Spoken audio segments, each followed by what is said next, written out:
Hey everyone, this is Tim Laskus, and you're listening to The Tim Laskus Show. This is episode 84 with Nitin, Chhoda. He has a fantastic story of being homeless and broke to business owner, grossing high seven figures. He was an immigrant from India who came here with nothing. He was poor, broke, out on the streets, sleeping in a car, and now he is crushing it with multiple businesses that gross high seven figures. It's inspiring. If you're not inspired by this, I don't know what will. But anyway, so sit back and enjoy. The Tim Laskus Show, in search of entrepreneurial gold. Tim digs deep into the minds of his guests, entertaining, down to earth, and informative. Now, here's your host, Tim Laskus. Hi, Nitin. Thanks for being on the show today. Tim, thank you so much. I'm happy to be here. Well, it's a pleasure having you. And you were just telling me that you enjoy running around chasing your 2.5-year-old. I have a 3.5-year-old, so I understand what's going on. How do you have the energy to keep up with your child? You know, just thinking about this makes me smile, and that's where the energy comes from. It's, kids give you a sense of energy that you didn't know you had, regardless of how old you are. And I'm sure everyone listening will agree with that. Well, mine comes from drinking Red Bull, so every now and then, I always need that extra energy to keep up with my son. So definitely, it's a challenge at times, but yes, just their energy is radiating, and it just kind of, soak it up. But anyway, Nitin, why don't you tell the listeners a little bit about yourself professionally? What are you currently working on? Tim, so once again, thanks for having me here. My name is Nitin Chhoda. I'm a physical therapist. I'm an entrepreneur, and I was actually born and raised in India, and I've been in the US for almost 17 years now, and I have multiple businesses. As a physical therapist, my core business is providing software, business coaching services, marketing conferences to physical therapists. I also own a business that's geared towards consumers called Total Activation, which provides skincare and nutritional supplements for consumers. And it's based on a lifestyle that combines the best of the East and the West. I was actually born and raised in India. And that knowledge has allowed me to create a system of living, a philosophy, if you will, that's called Total Activation, which is one of the things I'm focusing on now. Well, that is excellent. And so it looks like you got your hands in a couple of different things. And so, what has been one of the a big moment for you, especially with Total Activation? How did this come about? And what's kind of been your journey in that area so far? So, Tim, what's interesting is that when I moved to the United States in 2002 in a post 9/11 world, I struggled a lot as an immigrant. Everything from, sleeping in my car to not having clothes in the winter, not having money for clothes to, delivering pizza, not because I wanted to make some extra money, but at a point in time, I lost my job. It's pretty much the only thing I could do, to, living in a studio apartment with 4 other roommates, waiting for the bus in the middle of the winter in New Jersey, because obviously I didn't have enough money to buy a car. So I've been through all of that. And after building successful businesses, I had the opportunity to, really sit down and really sort of look inside and look outside and compare Western culture with Eastern culture. There are things that a lot of us as Americans can learn from Eastern culture. For example, the way people in India live, what they eat, how they take care of their skin. But on the other hand, there are a lot of things that we have in Western culture that other countries wish they had. I mean, we have access to, the best quality products, thanks to the FDA, good manufacturing practices standards. All the stuff that is made in America is quite frankly superior to stuff made in other parts of the world. It doesn't matter whether you can get, cheaper products made in China. At the end of the day, stuff made in America is amazing. Now, when I say stuff, I'm talking about skincare products and nutritional supplements.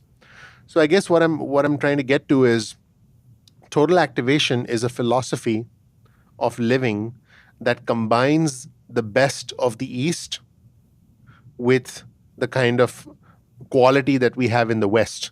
And the result is a skincare system, a nutrition system that work together, that work in synergy, and is for those who care about what they put on and in their body. So we've actually taken some components like aloe vera, sunflower oil, healthy vitamins, and we've sort of combined them into some very powerful formulas that are safe, that can be, that are good for men and women, and that can help you live a healthy life. So that is the long answer to your short question. Well, that's excellent. And where do you typically market and sell your products? All over the world. We actually sell on our store at totalactivation.com. We have customers from all over the world. We're on Amazon, Walmart, Jet, eBay. So yeah, I mean, we have customers internationally. Well, that is excellent. And starting out, it must have been difficult. Yeah, a lot of people who are listening, probably have ideas for products and things they're developing, but sometimes there's a kind of a big gap that a lot of people cannot overcome. Bringing that product to market. Sometimes I would consider myself an idea guy, but I don't always kind of have the understanding and the knowledge to follow through. Was it difficult for you to take your products and create them and then figure out a way, okay, how do I market and how do I bring them to the masses? Was that a challenge for Yeah, you? yeah, yeah. You're absolutely right. There are three components to any e-commerce business. One is the product itself. The second is the messaging. What are you saying and to whom are you talking to? And the third is the marketing. Are you going to do Google, Facebook? Are you gonna advertise locally? Are you gonna have your own physical store, stuff like that? Do you want me to quickly, in 30 seconds, go over my life lessons in each of these three components? Yeah, that would be great. As far as a product is concerned, I mean, it goes without saying. I know this is going to sound cliched. Make sure your stuff is the best stuff. I mean, I worked with many manufacturing companies. I identified the companies that were not necessarily the cheapest, but had the best stuff.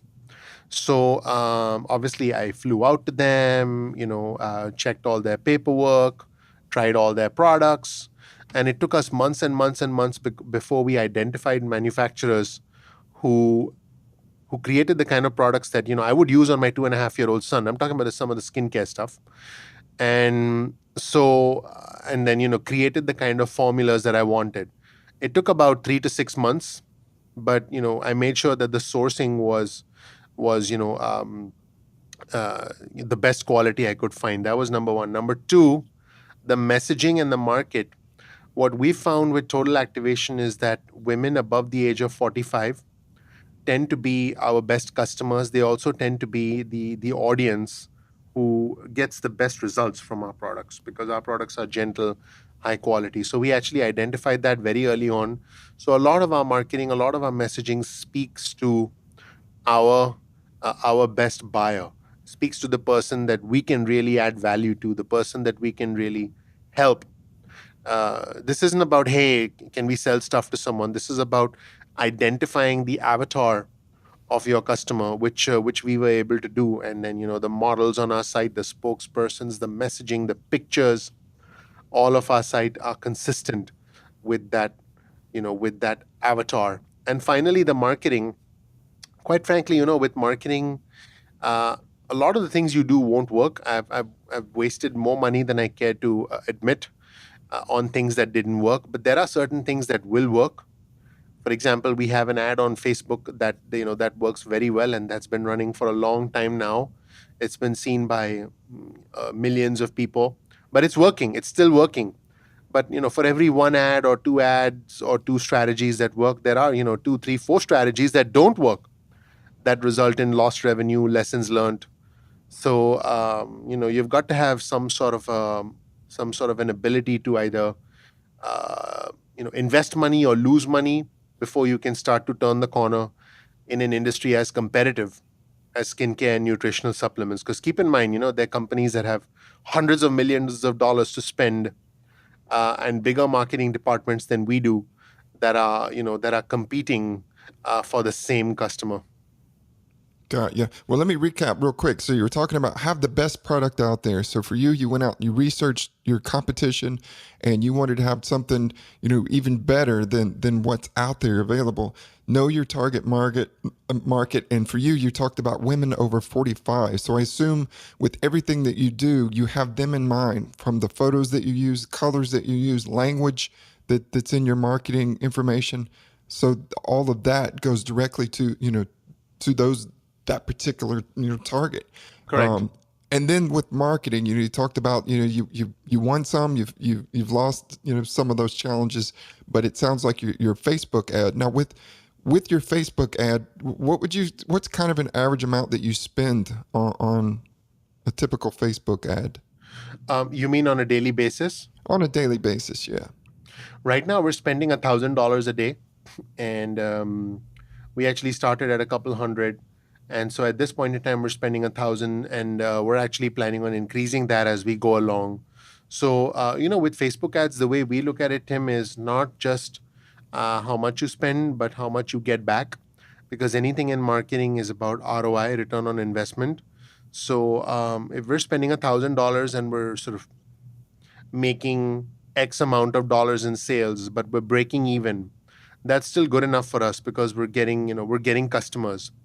So the way we look at it is if we're able to get customers at break even, or even, and this is an important lesson, even if we lose 10 to 15 or $20 per sale, we're still okay with it because we know we've got customers, and hopefully those customers will reorder, refer their friends and family. We're getting brand visibility in the meantime. So I think the way we look at it is we don't expect to break even or even make money in the beginning, but we do know that the bigger we build our business, the more buyers we get.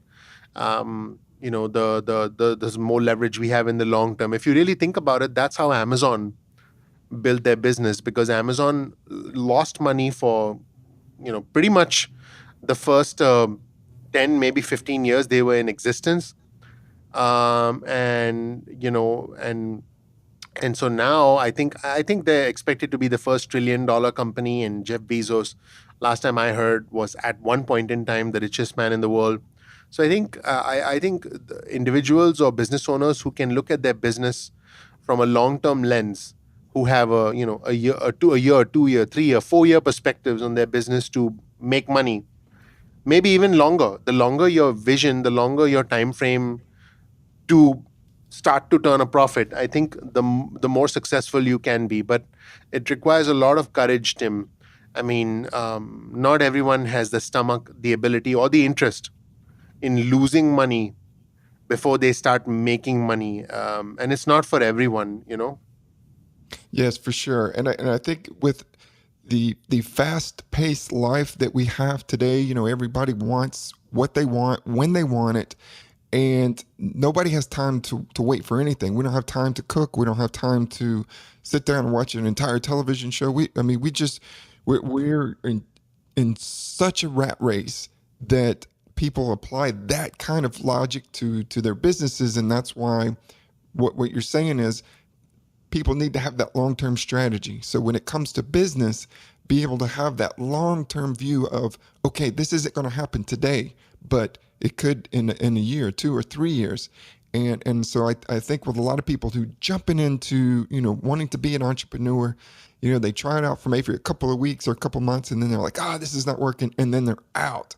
And from your story that you shared with Amazon, they lost money for years. And then now, look at their position in the world.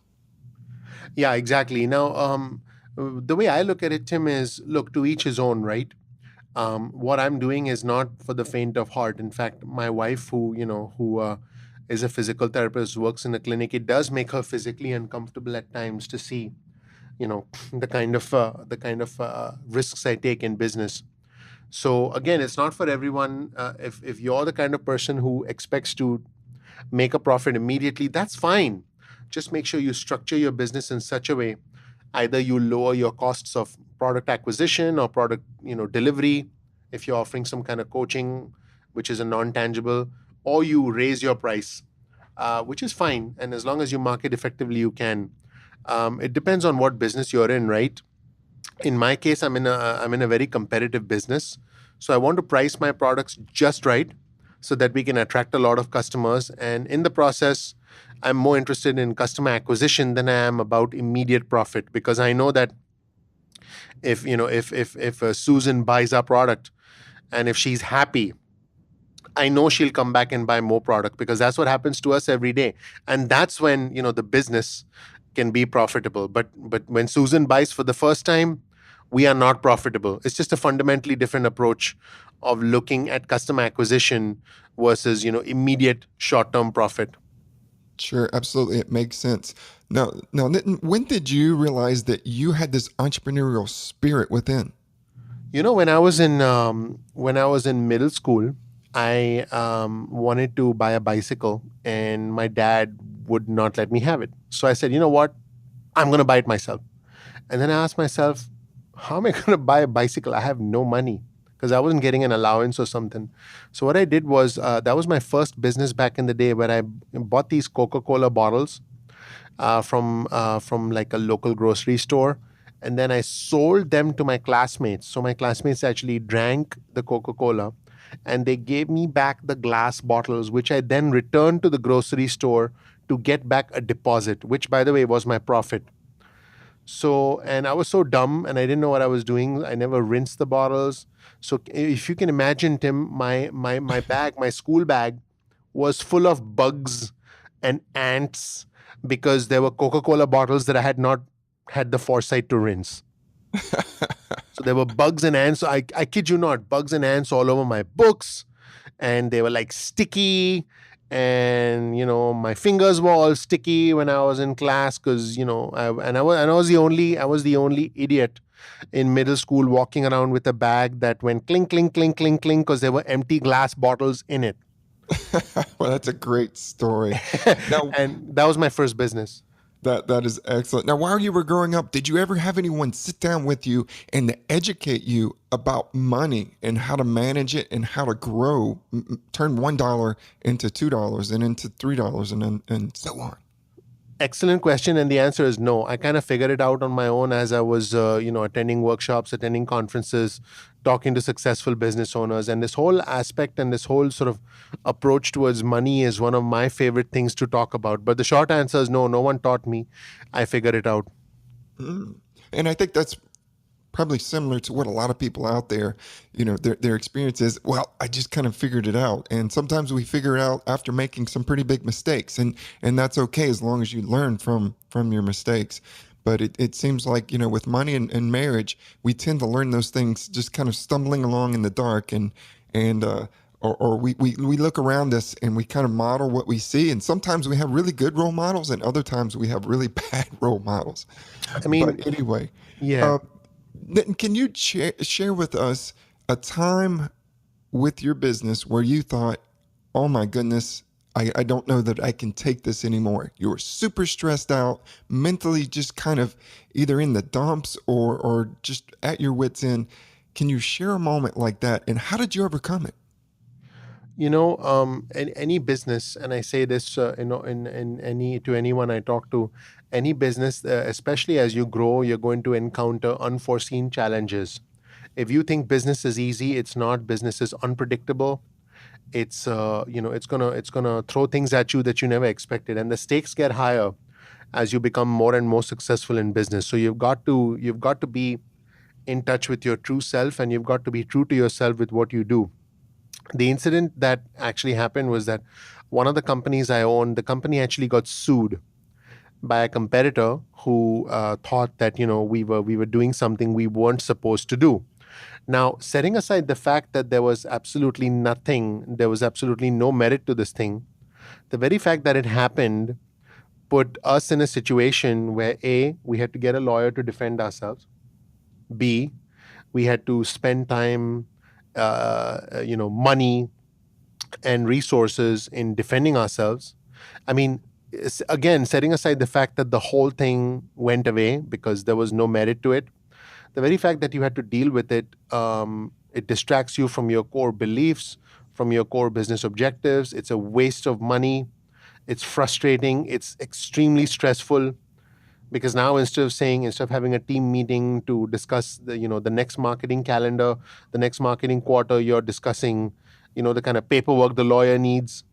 So I would say that was extremely stressful because the one thing that your competitor can do to stop you is to hurt your reputation by doing something unscrupulous or by trying to legally block you from doing things, whether there's any merit to it or not, because anyone can sue anybody for anything. That's just the reality of the system that we find ourselves in. So that and the way we got through it, Tim, was, and I always say this: the right people in your life can make all the difference. I actually spoke with three attorneys. I interviewed three attorneys. I kid you not, one attorney was scared because he felt that our competitor was a bigger company, and it would be hard for us. And the attorney was actually nervous.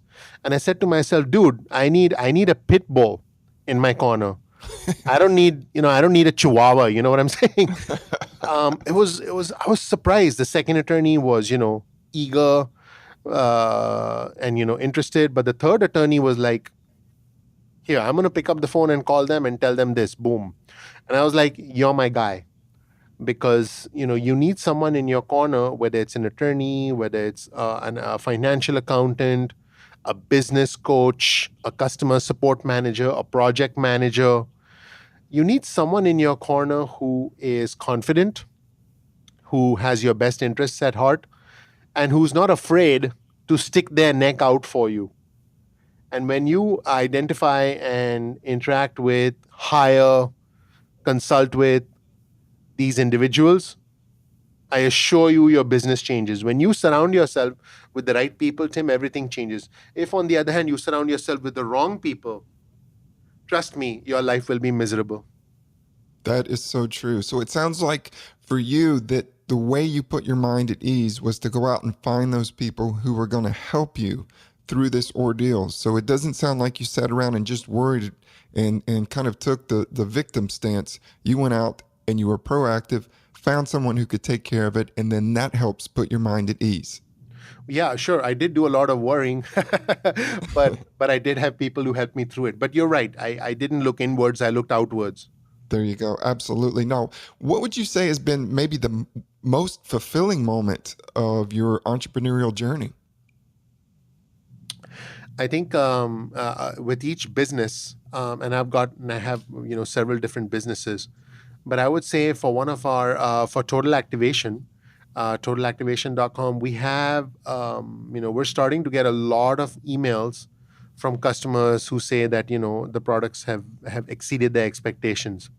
So at the end of the day, you put a lot of effort into a business, product, marketing, messaging, shipping, follow-up emails, customer support. But when a customer says, I'm happy with your stuff, that is the single most sort of, we got, just before this podcast, I kid you not, I forwarded an email from a customer who said, a whole bunch of nice things. And I forwarded it to my entire team. Simple things like that boost morale and sort of rejuvenate us and sort of remind us that what we're doing is correct.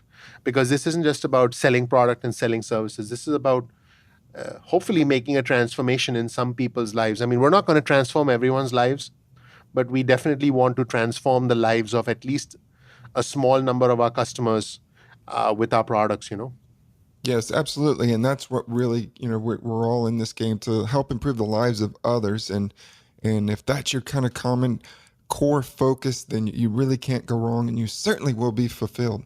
Well, Nitin, we are at the end of the show. However, before we go, I want you to tell the listeners where they can find you online, on social media, your websites, and all that great stuff. Sure, Tim. If anyone wants to visit totalactivation.com, that's totalactivation.com. You can also go to Amazon, Walmart, Jet, and search for Total Activation Protein or Total Activation Skincare, and check out our products. Now, if you want to find us on Facebook, we're on facebook.com/Total Activation. Our handle on Twitter and Instagram is also Total Activation. That's one word, Total Activation. And one final thing, Tim, if any of your listeners want to email us through totalactivation.com and mention your name or your podcast, we'll do one of two things for them, or in fact, we'll do both. One, if they're interested in our products, we'll send them a discount code. And two, if any of your listeners who I know are, entrepreneurs, if any of them want any advice or any suggestions from me, they can mention your name and type in a question, and my team will forward it to me. And I may not get back to them right away, but I promise I will respond, and I'll make sure that I help in my own little way and pay it forward. This is my way of thanking you for the opportunity to be on this show with you. Oh, well, thank you very much. I really appreciate it. So there you go, everyone. Nitin Chhoda with totalactivation.com. Be sure to pay him a visit and checking out his products, or even if you have any kind of entrepreneurial questions, he's more than willing to help you out. So thanks again. It's been a blast, and I look forward to staying in touch. Thank you. Thank you. Want more entrepreneurial tips? Go to timlaskas.com.